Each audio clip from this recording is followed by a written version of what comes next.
So this is about the piece Flower Crown. In addition to all the accents and staccatos that are there, you have to be aware when you're playing the melody and when you're more playing accompaniment. And it seems to switch quite a bit in this piece. And whenever you play the melody, you got to make sure that it kind of sticks out a bit more, that people can hear it. Well, if you're the accompaniment, you got to make sure that you're not in the way of the melody. So now we're gonna show that from you. So we're gonna start from letter A.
Okay, so this is about the Portuguese Balkans, for instance at part 34.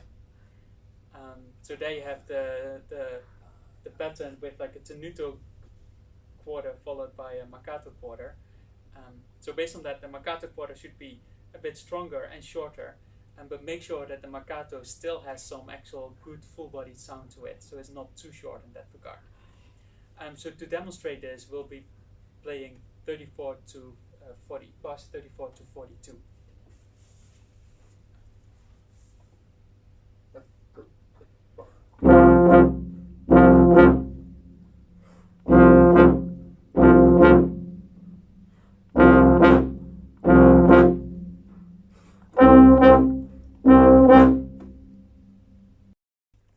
Okay, so for Spring Arise, if you look at the score 4 bars before from part 3, there's quite a huge jump. So you have that high F, and then you have to jump to the middle F in just a quaver beat. So a way to practice it is to want to do a lot of lip slurs, to do a lot of octave lip slurs, to do slurs up and slur down. And the other way is to practice it slower. Okay, and slowly try to get that clarity, so that you don't have those middle notes in between. Try to minimize those kind of middle notes in between. Yeah. So maybe we can demonstrate from L. Yeah. Okay. 1, 2, 3, 4.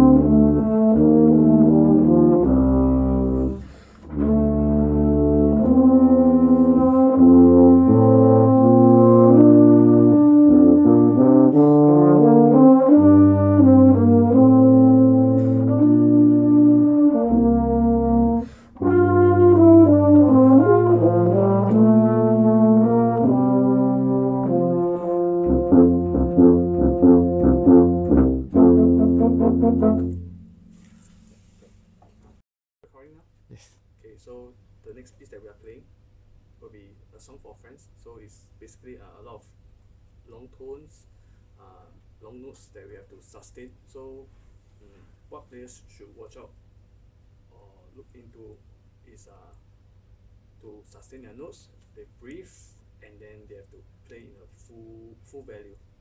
Try not to diminish their sound throughout. Just keep it there, sustain, and then when you're out of breath, just take it in and then play again.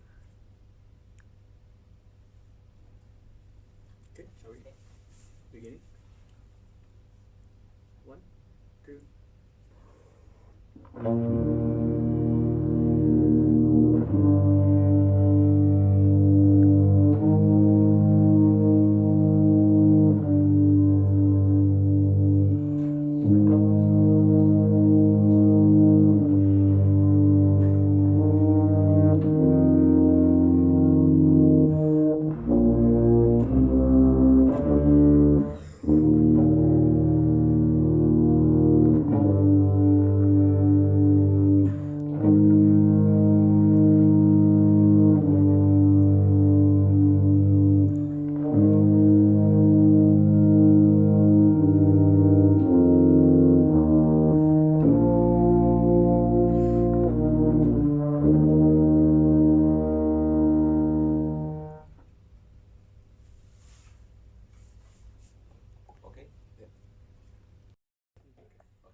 next piece we're going to play, we're going to explain to you is Shaker for Banks.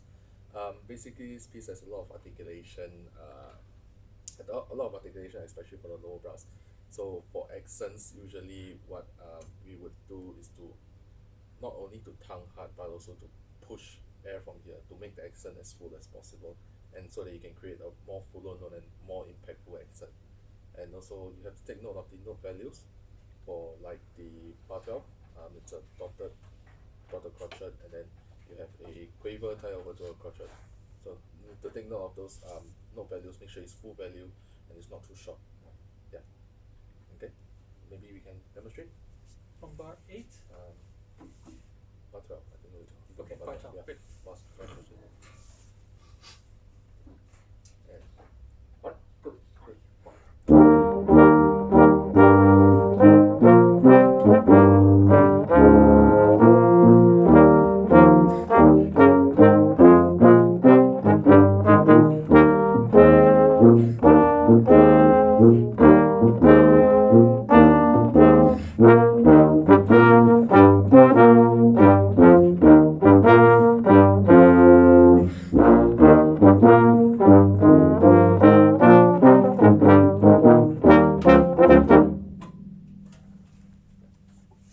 So for the key thing to take note for a low brass player in the winter of 1730, it's mainly the articulation. So in this case, I mean the clarity of the rhythms also.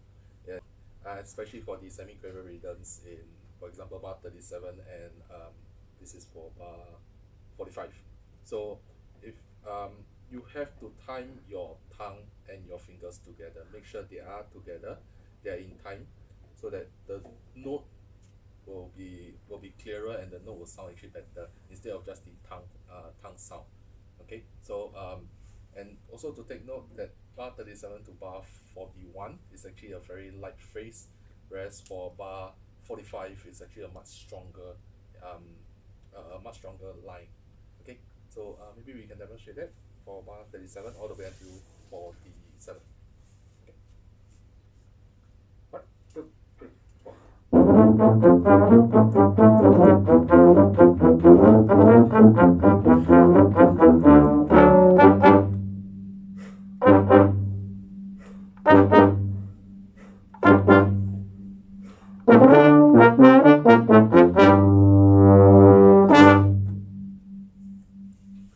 The contrast on 58, there's accent, and then some notes are on tenuto and then staccato. So we have to really differentiate this line, which is those rhythmic parts. Shall we do it bar 58 together? The pickup, are we doing pickup? Yes, with the Okay, pickup.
And 5 bars.